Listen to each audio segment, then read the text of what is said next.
They bonded the last sensor pad to my spine at 0400, and the adhesive burned the way it always burned.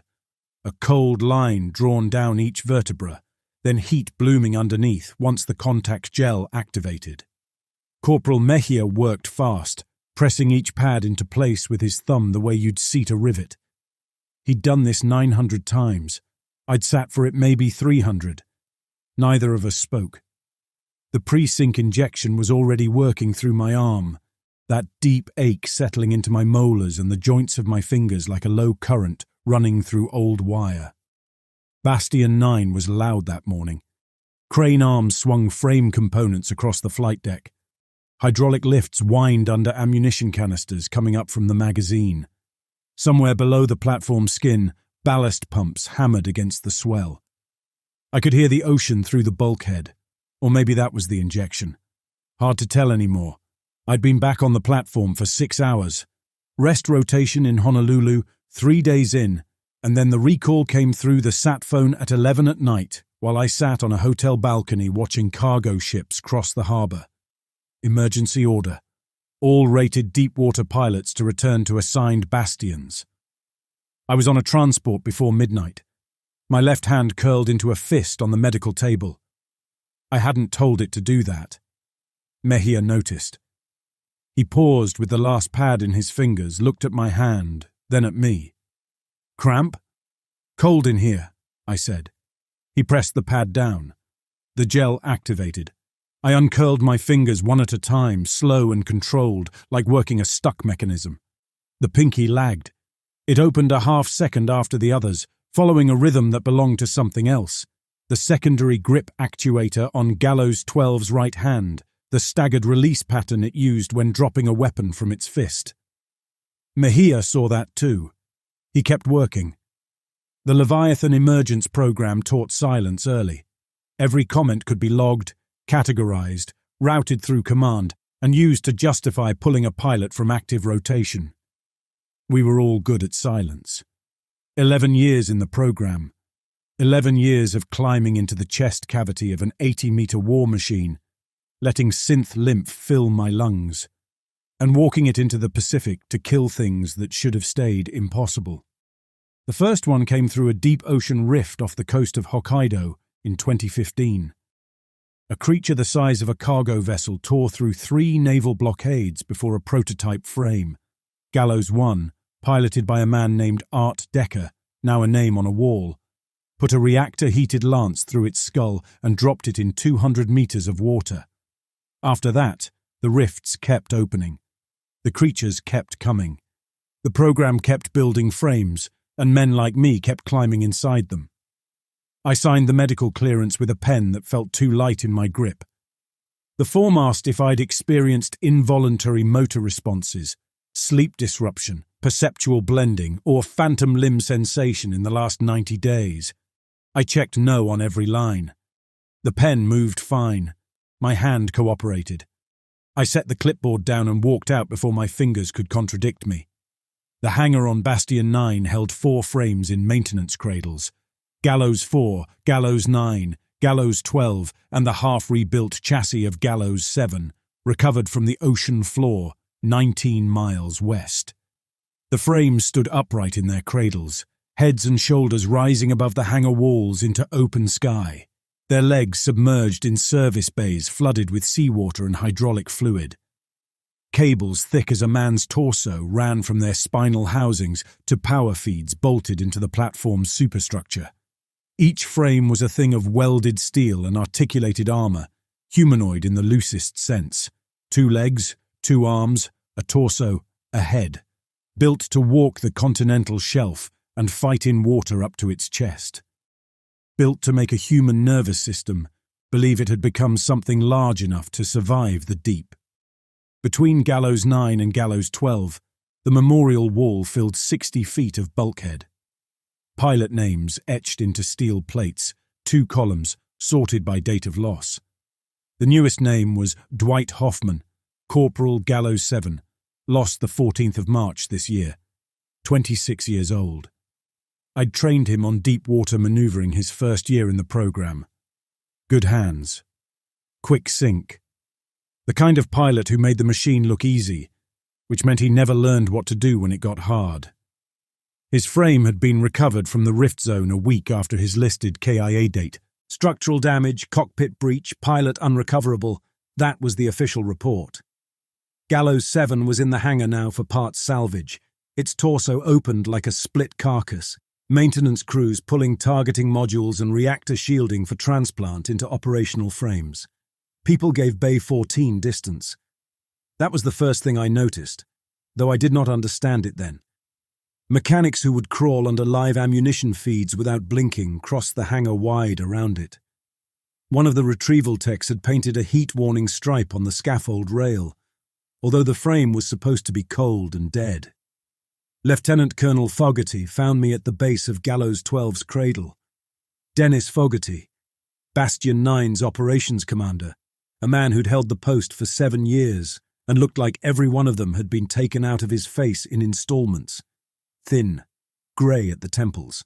The kind of officer who survived by knowing exactly how many men he could spend and still meet the mission threshold. Hollis, good, you're prepped. He carried a duty tablet. I need you to pull a targeting module from Gallows 7 before you suit up. Bay 14. The retrieval team flagged a complication with the housing, and I want rated hands on it. What kind of complication? The module's seated deeper than the maintenance schematic shows. They think it migrated during the recovery tow. A targeting module migrated? That's the report. What did the retrieval team say off the report? Fogarty looked at me then. Just long enough. They said get a pilot. The hangar noise rolled between us. Crane motors, crew checks, the gulls above the open deck. Fogarty tapped the tablet once. Briefing in 90 minutes. We've got seismic signatures consistent with a Category 5 emergence. 12 hours to the San Francisco seawall, maybe less. Category 5. I'd been through one of those 3 years ago. 2 frames lost. One entire coastal district permanently evacuated. 14,000 people relocated. The creature had been the size of a stadium, and it took everything we had. How many pilots do you have? I asked. 3. You, Lawson, and Pham. Pham's cert lapsed on deep water, so he's running shore defense. You and Lawson are the tip. He looked at my hands. I put them in my pockets. 90 minutes, Hollis. Bay 14 was at the back of the hangar, separated from the main floor by a firebreak bulkhead. Gallows 7 stood in a partial cradle, its chest armor removed, its internal architecture exposed under work lamps. The frame's torso had been opened along the sternum. Service gantries reached into it like surgical tools. I climbed the access scaffold to cockpit level, 40 meters up, the wind off the Pacific cutting through my fatigues, and ducked through the maintenance hatch into the frame's open body. The targeting module was supposed to be seated in a housing just below the pilot's couch, a standardized unit bolted to the central bus. I found the housing. It was empty. The bolts were still there, sheared clean through the threading, but the module had shifted or been pulled deeper into the thoracic cavity, toward the spinal column where the frame's primary neural conduit ran. I followed the cable trunk inward with a work light. The interior of Gallows 7 was wrong. The maintenance corridors, narrow crawlways lined with bundled cable and fluid conduit, standard in every frame I'd ever serviced, had deformed. The walls had thickened. Cable sheathing had fused with structural members in ways that looked organic, like scar tissue closing over a wound. The air was warm and wet, much warmer than a powered-down frame should have been. A pulse moved through the wall under my palm, almost too faint to feel. I told myself it was residual hydraulic pressure. I kept moving. I found Dwight Hoffman 6 meters in. He was fused into the spinal column, his torso merged with the frame's internal architecture at the ribcage, his spine continuous with the neural conduit, his skin transitioning into the grey casing of the data trunk without a visible seam. His original arms hung at his sides, wasted and pale. Other arms sprouted from the cockpit walls around him. 4 of them, on stalks of grey tissue, each built from the same material as the frame's interior cabling, but jointed like a human limb. Fingers splayed, twitching in slow patterns, gripping, releasing, gripping, as if they were still trying to steer. His mouth was open. His eyes tracked me when my light crossed his face. I remembered him at 22, grinning after his first full sink because he had made Gallows 7 kneel without overbalancing. He'd looked down at his own hands afterward like they had become holy things. Couldn't stop flexing them, couldn't stop laughing. Now one of those hands hung boneless against his thigh, and the hands in the wall did the work for him. "Dwight," I said. His eyes moved again. His mouth stayed silent. Something in the wall behind him tightened. The targeting module was embedded in his chest, seated between his fused ribs like a transplanted organ, threaded through with the same grey filament that connected him to the walls. I backed out, walked steady, gripped each rung of the scaffold too hard on the climb down, crossed the hangar floor to the operations office, stood in front of Fogarty's desk and told him what I'd found. He took it the way he took supply reports. He set his tablet down, looked at me and said, "Sit down, Ray. You knew. Sit down." I said you knew. The office was small. Steel desk, 2 chairs, a viewport overlooking the hangar. Through the glass I could see Gallows 12 in its cradle, my machine, waiting for me. Fogarty closed the door. I sat because my legs were shaking and I didn't want him to see it. "How many?" I asked. His pause answered first. "How many, Dennis?" "Every pilot we've lost to neural degradation whose frame was recovered." They had been used before, I realized, in sealed briefings, in casualty reviews, in language scrubbed until it stopped looking like murder. "The ones on the wall." "Some of them. They're alive." Fogarty's mouth tightened. "Biologically active," he said. I stared at him. He looked away first. "The fusion is the end stage of a process that begins at first sync.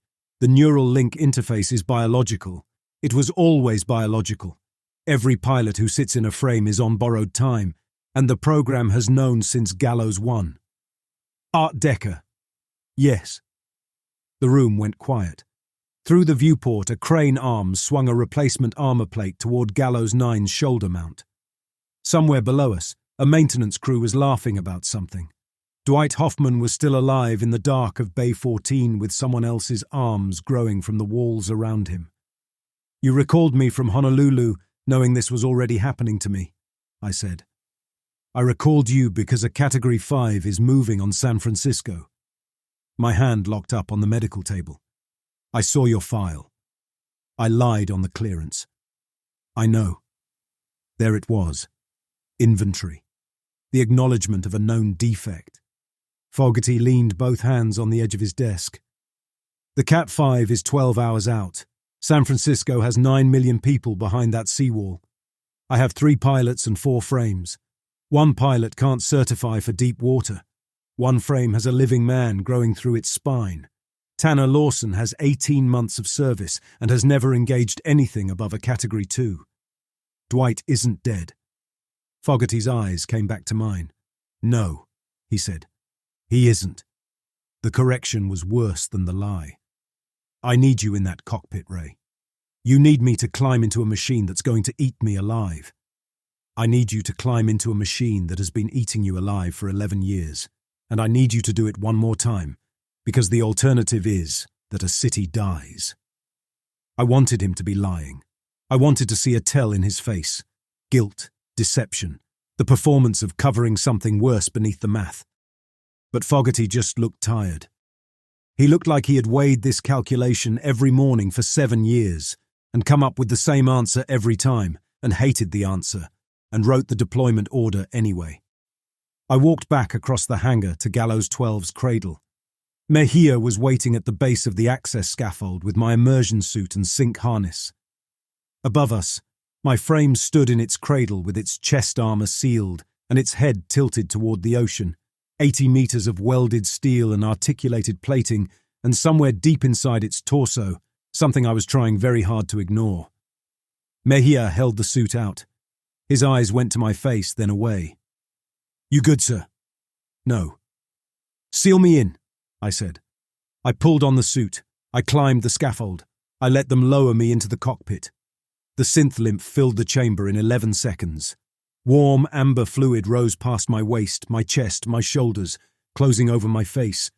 The first breath was always the worst, the animal refusal, every nerve screaming that you were drowning. And then the fluid hit your alveoli, and the oxygen transfer kicked in, and you were breathing liquid, and it was fine. It was fine. I'd done this 300 times. The neural link initialized with a sound like a door locking. The sync pads along my spine heated. I felt the connection build. First a tingling at the base of my skull, then pressure behind my eyes, then a sudden expansion as if the walls of my body had been pushed outward to fill a space 80 meters tall. My arms became Gallows 12's arms. My legs became its legs. The ocean current pressing against its shins was a cold weight against my own calves. The reactor in its chest beat in the space behind my sternum, a second pulse, heavier and slower than my heart. The sync was stronger than any deployment I could remember. Every rivet, every joint, every hydraulic line sang with a clarity I'd never felt before. As if the connection had thickened overnight, the gap between my body and the frame's body narrowing toward a final shape. The drop cradle released. Gallows 12 stepped forward off the platform's edge and dropped into the Pacific with an impact that registered in my knees, my hips, my spine. Water to the frame's waist. Grey sky. The San Francisco coastline 17 miles east, low buildings and evacuation towers catching the first light. Tanner Lawson's voice came through the comm in Gallows 4, already in the water half a mile north. Gallows 4, synced and mobile, reading 3 subsurface contacts bearing 270, speed 12 knots, depth 150 meters, escorts. Gallows 12 copies. My voice sounded strange inside the fluid, muffled, close, like speaking into a cupped hand. Moving to intercept. Hold your position and cover the approach lane.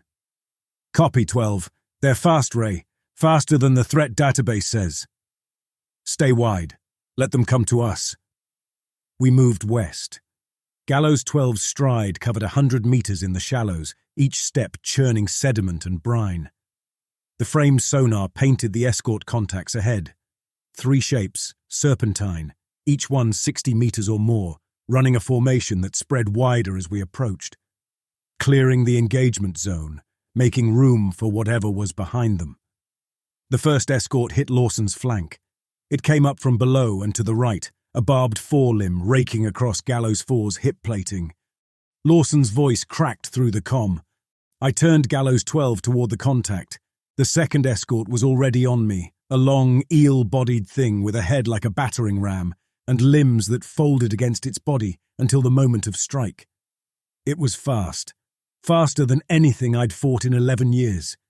Its forelimb came down across the frame's shoulder, and I felt it, a sharp, bruising impact on my own collarbone, transferred through the sync as clearly as if I'd been hit with a pipe. I grabbed the escort behind its head with the frame's right hand. It twisted in my grip, barbed limbs scoring grooves in Gallows 12's forearm plating. The sync gave me the creature's movement a half second before it happened. A shadow of intent transmitted through the neural link, but I was still too slow. Standard sync depth couldn't track this thing. Its reactions were faster than my processed signal. The creature's head jerked toward my chest. It ignored the frame's cameras and weapon arm, fixing on the center of Gallows 12's torso, where exterior targeting made no tactical sense. Its mouth opened under the water, and a low vibration rolled through the sync. Rage, maybe, or recognition, translated into my nervous system as pressure behind the eyes. Then it struck again. I pushed the sync deeper. Override on the limiter protocol, a command I entered through a manual interface Fogarty would have locked if he'd thought I'd use it. The limiter existed for a reason. I knew the reason now. I did it anyway. The world cracked open. Every sensation doubled in resolution. Water temperature against each armor plate, the creature's muscle tension in my grip, the precise torque on every joint in the frame's arm. I could feel the escort's body as a map of force and resistance, and I knew where it was weak. I drove the frame's free hand through the gap between its skull plates and tore. The escort went limp. I dropped it into the shallows and turned toward Lawson, but the clarity came with a cost. My fingers were moving on their own, both hands inside the cockpit, working through a grip and release cycle that matched the frame's secondary actuators, the same pattern I'd caught myself doing on the medical table. Except now it was continuous, involuntary, and synchronized with the frame's systems to the millisecond. My toes curled against surfaces that didn't exist inside the immersion suit. For one fractured instant, I saw through the frame's optical array and my own eyes at once. The ocean in two scales, the grey sky doubled, Lawson's frame lurching sideways under an escort's weight in parallax. The third escort hit Lawson while I was killing mine. Gallows 4 took a breach along the cockpit seam. Synth lymph sprayed from the crack in a thin, amber line. Lawson's vitals spiked on the command feed. Heart rate, cortisol, sync instability, and Fogarty's voice came over the operations channel, ordering him back to Bastion 9. Lawson fought the escort off, killed it clumsily with a reactor-heated blade across its belly, and limped east, trailing fluid and static. I was alone in the water.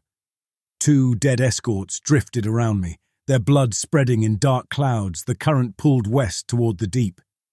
My hands were still cycling through patterns I hadn't asked for. The frame's chest felt warm around me, warmer than the synth lymph should have been, and for a moment I thought I felt something press against the cockpit wall from the outside. A soft, purposeful pressure, like a palm laid flat against glass. Fogarty wanted me to hold and wait for FAM to reach the shore defense line. I walked west instead. Every step felt more natural than the last. 7 miles from the rift zone, the ocean floor changed. Gallows 12's sonar showed it first, the bottom contour losing definition, the return signal scattering as if the seafloor were moving. I dropped the frame into deeper water, chest height, and watched the readings. Current direction had reversed. Water temperature was falling fast, 8 degrees in 2 minutes, and the fluid in my cockpit was compensating, growing warmer to match something I hadn't asked it to match. The seafloor dropped away. One moment the sonar painted rock and sediment at 200 meters. The next, the bottom was gone, replaced by a vertical shaft of absolute black, a wound in the ocean that fell straight down beyond the sonar's range.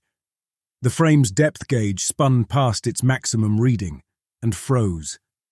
The darkness below me had no floor. Shapes moved in it. Dozens of them rising through impossible depth, each one a silhouette against a blackness that should have been featureless but somehow carried its own gradient of dark. Deeper blacks behind the shapes, deeper still behind those, layers of darkness stacked downward like a sky inverted. Leviathan silhouettes, some as large as my frame, some larger, all of them swimming upward. The Cat 5 was down there. I could feel it through the sink, a pressure in my head, a weight at the bottom of the column of rising shapes, something so large that the neural link registered it as terrain rather than a living body. Then the sonar flickered. The great mass below stopped rising. Part of the return tore sideways, smearing east beneath the continental shelf through a black lateral fault the database marked as solid basalt. The shaft was a throat with branches. One branch ran toward the harbour channel. I reached for the comm. A Leviathan breached the rift's edge 600 meters to my left and hit me before I could key the transmission. It was bigger than the escorts, a broad, heavy creature with a head like a shield and arms that ended in hooked bone. It came out of the dark at speed, drove its shoulder into Gallows 12's midsection, and took us both down into the shallows. Water closed over the frame's head. I lost visual. The sink gave me sonar and pressure and the creature's mass grinding against the frame's torso plating, and I fought it on instinct. The frame's right arm locked around the Leviathan's neck. The left arm, damaged from the escort fight, braced against the seafloor and pushed. We grappled in chest-deep water, 2 massive bodies rolling through silt and wreckage, and the sink poured the Leviathan's presence into me with a clarity that felt like invasion. I could feel its muscles contracting against the frame's grip, I could feel its heartbeat, fast, triple-chambered, alien. Underneath that, something else. A vast attentiveness. A recognition. The creature could sense the tissue buried inside Gallows 12's chest. It reached for it through me like an animal finding the smell of its own blood on a stranger's hands. My forearms split. The pain came first. Sharp, structural, like bone fracturing from the inside. Then the skin along my outer forearms tore open, and new fingers emerged, thin and grey, 3 on each arm, pushing through the immersion suit's fabric and pressing flat against the cockpit glass. They moved on their own. They gripped when the frame gripped. The extra fingers on my right forearm wrapped around the interior handle of the cockpit's manual release, and I had to pry them off with my original hand while the Leviathan drove its hooked arm into Gallows 12's left shoulder and peeled back a plate of armor like a man opening a tin. I killed it by driving the frame's right arm through the soft tissue behind its jaw, the way I'd killed the escort, except this time I felt the creature die. A collapse of signal. A sudden silence in the space where its awareness had been pressing against mine, as if a room had emptied. The body went slack. I pushed it off and stood Gallows 12 upright in the churning water, half blind from silt, the frame's left arm hanging from the elbow with the joint exposed and sparking. The new fingers on my forearms retracted slightly but didn't withdraw. They stayed extended, twitching, curled against the cockpit glass like the legs of something newborn testing its grip. A ridge of hard tissue had formed along my left forearm beneath the torn suit, dense and grey, running from my wrist to my elbow. When I pressed it with my right thumb, I felt the pressure twice. Once in my arm, once in the wall of the cockpit. I keyed the comm. Bastion 9, Gallows 12. Contact with a mid-range hostile over the rift zone. Target destroyed. Gallows 12 has sustained significant damage to the left arm assembly and chest plating. I paused. My new fingers tapped the glass in the same rhythm as the frame's idling actuators. Be advised, the rift is active. Multiple subsurface contacts rising. Estimate 3 dozen or more signatures in the column. The Cat-5 has diverted through a lateral fault running east under the shelf. Repeat. The Cat-5 is moving toward the harbour channel. Fogarty's reply came back measured, each word placed. Copy 12. Hold position and await reinforcement. FAM is moving to shore defence. We're reaching out to Bastion 6 for additional assets. Bastion 6 is 9 hours away. I know what it is, Hollis. Hold your position. I held. The rift churned below me, that vertical black wound in the ocean floor breathing shapes upward into the Pacific. My hands, all of them, the ones I was born with and the ones the frame had given me, gripped and released in perfect unison, tethered to a rhythm that came from somewhere deeper than my spine.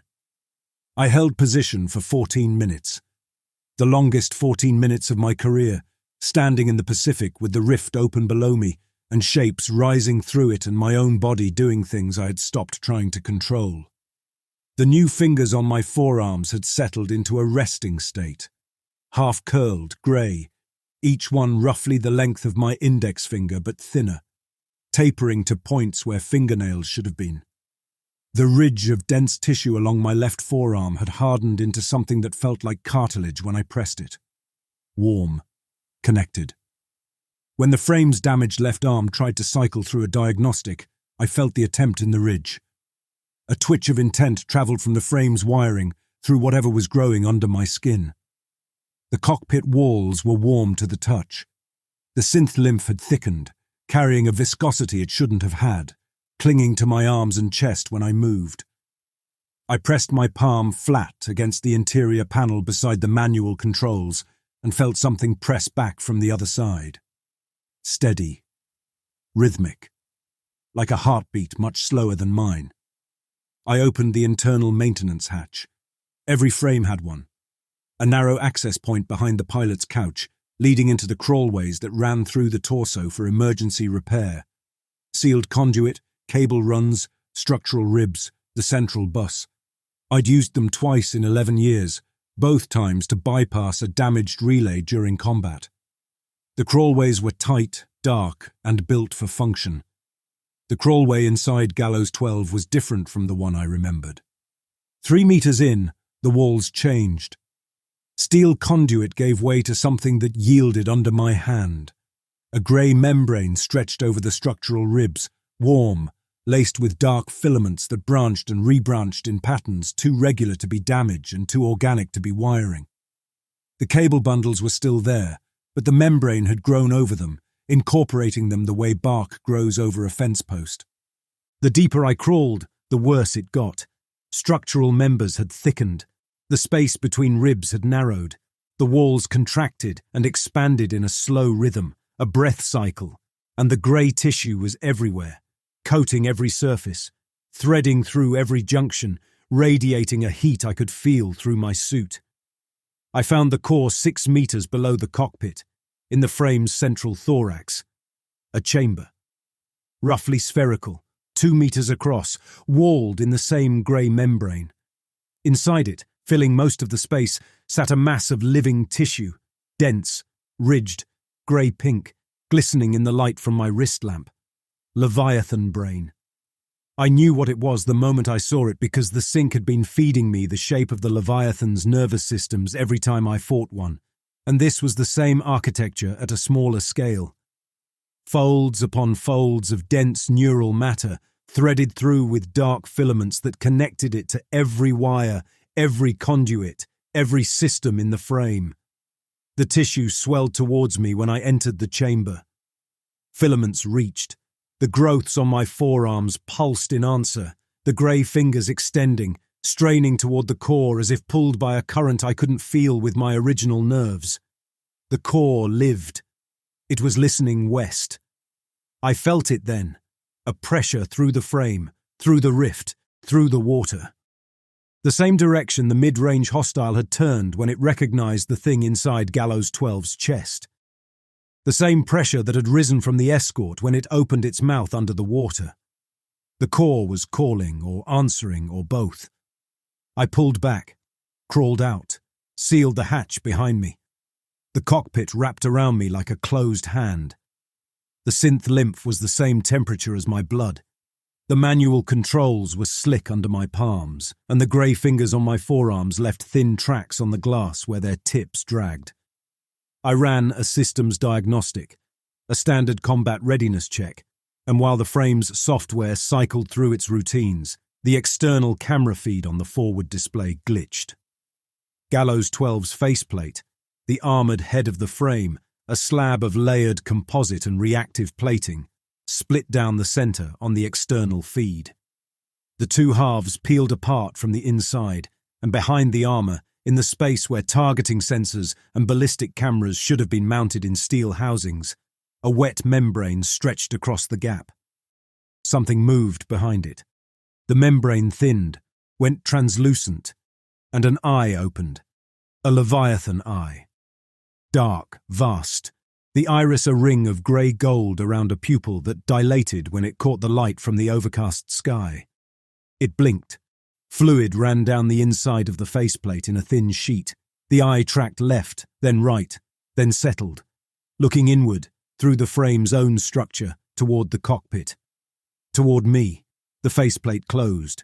The halves pressed shut, sealed, and the external feed returned to normal as if nothing had happened.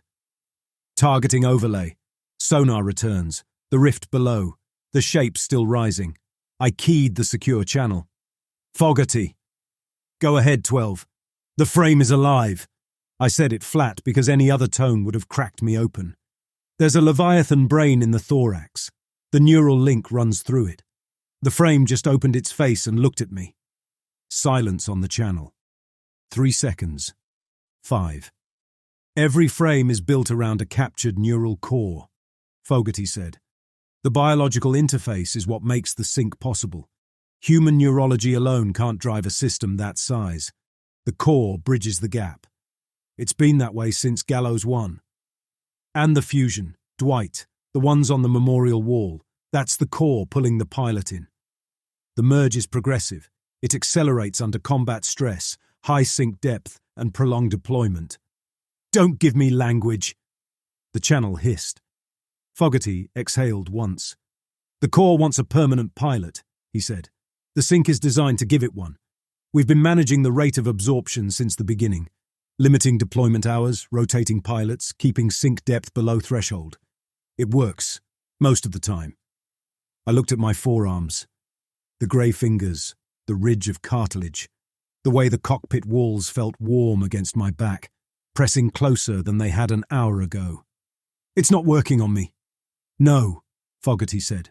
It's not. Pull me out. The Cat 5 is 28 minutes from the seawall, Ray. Lawson's frame is in the repair bay. FAM is on shore defense with a Category 2 certification and a weapon loadout designed for escort-class contacts. You are the only frame in position. I am sitting inside a thing that is trying to eat me. I know. The channel held open. I could hear the operations room behind Fogarty's voice. A murmur of status updates. A sonar ping cycling. Someone calling out a revised emergence timeline. 28 minutes, 9 million people. Hold your position, Fogarty said. I'm sending you an updated engagement protocol. The protocol arrived on my tactical display 6 minutes later, flagged with a classification header I'd only seen once before. After the fusion deaths, when Command sealed everything related to deep sync operations.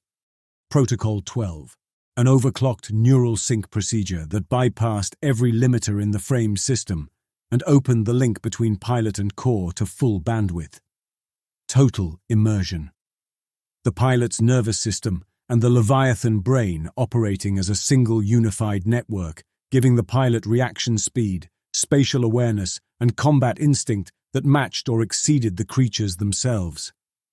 It had been authorized in the field 4 times. 3 pilots entered end-stage fusion before recovery crews reached them. Their frames came back walking and would not open from the outside. The 4th was Dwight Hoffman. He killed his target, turned Gallows 7 toward Bastion 9, and made it 19 miles before the frame went dark on the ocean floor with him still breathing inside it. That was the successful trial. Fogarty wanted me to authorize it. Negative on Protocol 12, I said. Hollis, I saw Dwight Hoffman alive inside Gallows 7 this morning. I'm looking at my own arms, growing fingers I was born without. Protocol 12 will finish what 11 years of sync started, and you know it, and you sent it anyway. The Cat 5 will reach the San Francisco seawall in 22 minutes. Shore batteries are firing. They're doing nothing.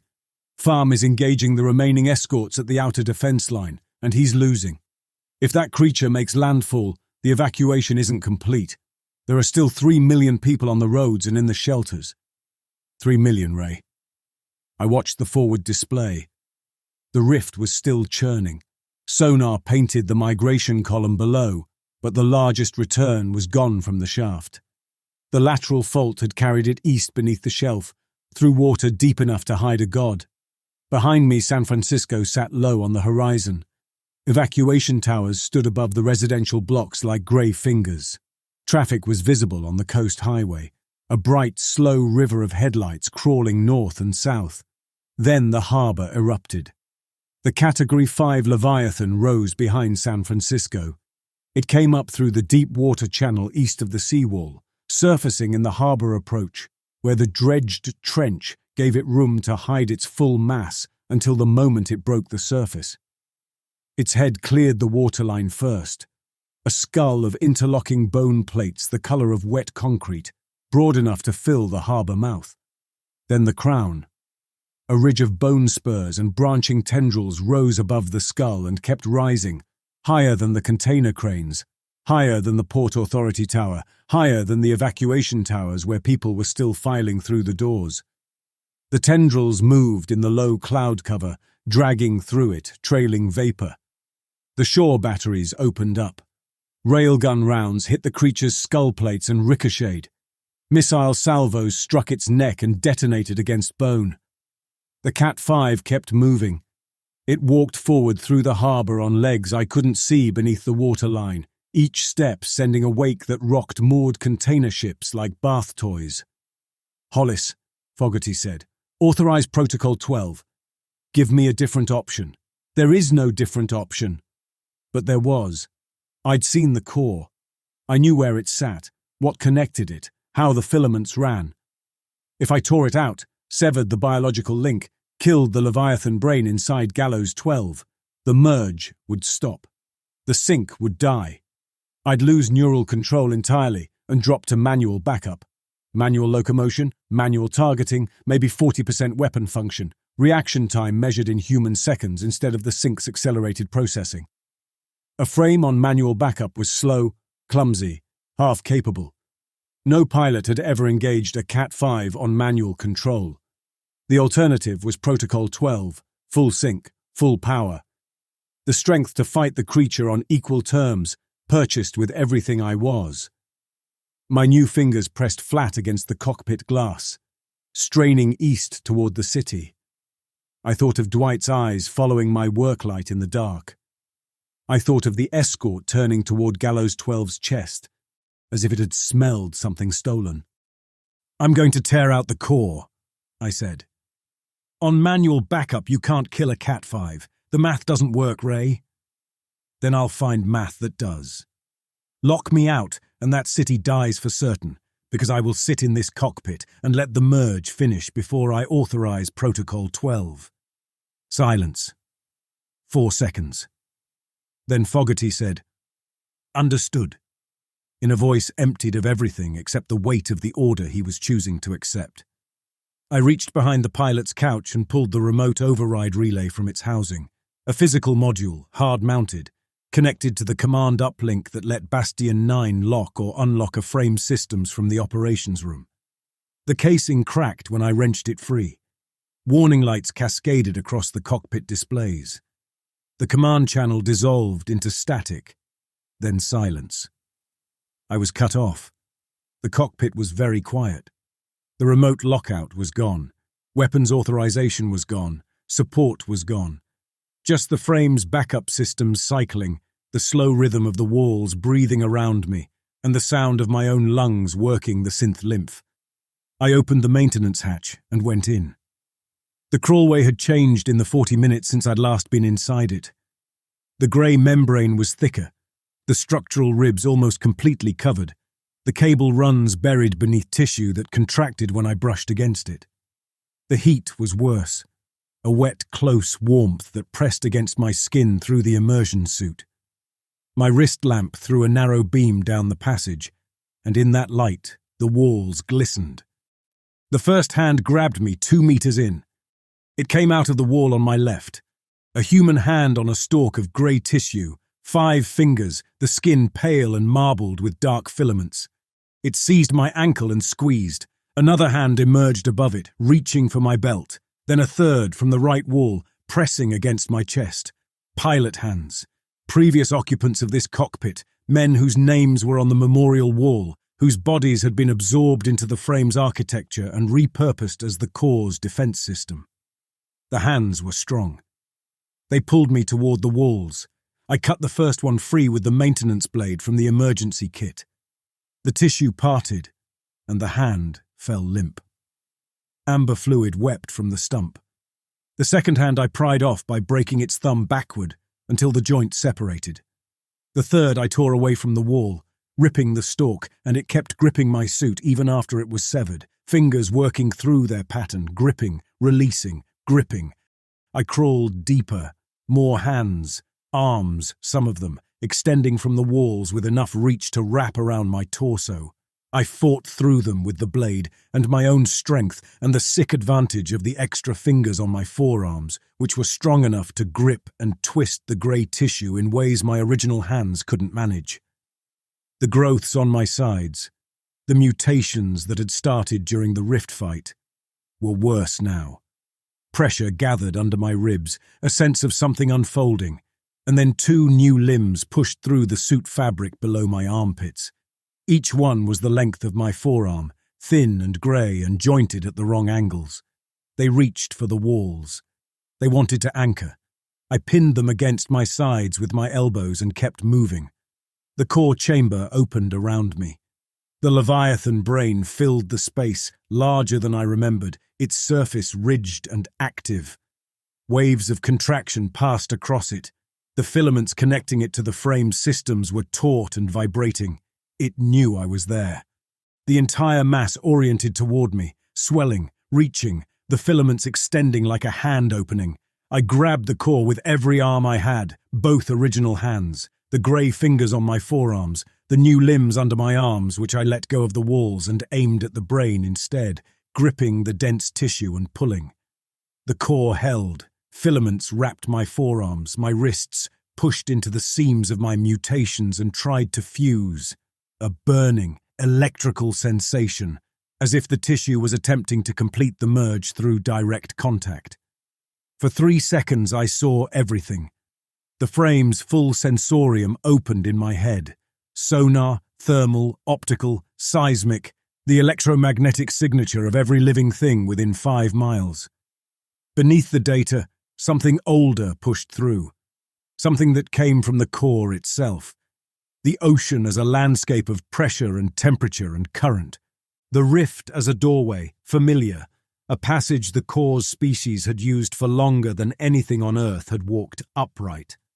The Cat 5 as a territorial body, returning to a place it remembered in a way that had nothing to do with memory as I understood it. A chemical knowledge encoded in tissue that this ocean, this shelf, this coast, belonged to things that had been here before the water was cold. I understood, in that 3-second window, that the Leviathans were coming home. The rifts were their roads. The program had captured their young, cut out their brains, and wired them into war machines built to kill the parents that came looking. The question of monsters and innocence flashed through me and vanished. Then I tore the core free. The filaments snapped. The tissue separated from its housing with a wet, structural sound, like a joint dislocating. The brain came loose in my arms, heavy, dense, trailing severed connections that sparked and bled amber fluid. The frame died around me. Every light went out. The warmth vanished. The walls stopped breathing. The hands in the crawlway went limp, their stalks slack, their fingers open. Manual backup kicked in 6 seconds later. Emergency power, red lighting, manual control surfaces activating with the heavy, sluggish response of a system designed as a last resort. I dragged the dead core back through the crawlway, past the limp hands, through the stiffening membrane, and dropped it on the cockpit floor. It sat there in the red light, grey and still, leaking fluid onto the deck plates. The mutations stopped. The new limbs under my arms went slack, hanging against my ribs. The grey fingers on my forearms curled inward and stayed there. The burning in my skin cooled. Whatever signal had been driving the merge was gone, severed at the source. What had already grown remained. The extra fingers, the cartilage ridge, the vestigial arms. But the progression had stopped. I strapped into the manual harness. The cockpit was cold, dark except for the red emergency lights, and the controls responded with a delay that felt like fighting through mud. Gallows 12 was a dead machine running on backup power, and I was a damaged man inside it with extra fingers folded against my forearms and arms I hadn't been born with pressed to my sides. The Cat 5 was at the seawall. I could see it on the low-resolution emergency display. A massive return, moving through the harbour. The shore batteries still firing without visible effect. San Francisco was behind it. The evacuation towers, the highways, the shelters. I walked the frame east. Each step took a manual command. Left leg, right leg, balance correction, repeat. The neural grace was gone. Gallows 12 moved like what it was. 80 meters of dead steel driven by hydraulics and a pilot who could no longer feel its body. The left arm was still wrecked. The right arm responded on manual. Slow, heavy, strong enough. I reached the Cat 5 at the inner harbour, where the water was shallow enough that the creature's full body was visible. A mountain of grey-white flesh, bone-plated, tendrilled, its legs like bridge pylons churning through the harbour floor. It was taller than Gallows 12 by 30 metres. Its skull alone was larger than my frame's torso. The tendrils on its crown swept the air above the evacuation towers. and people were running in the streets below it, visible as specks on the emergency cameras that still fed into my display. I hit it with everything the right arm could deliver.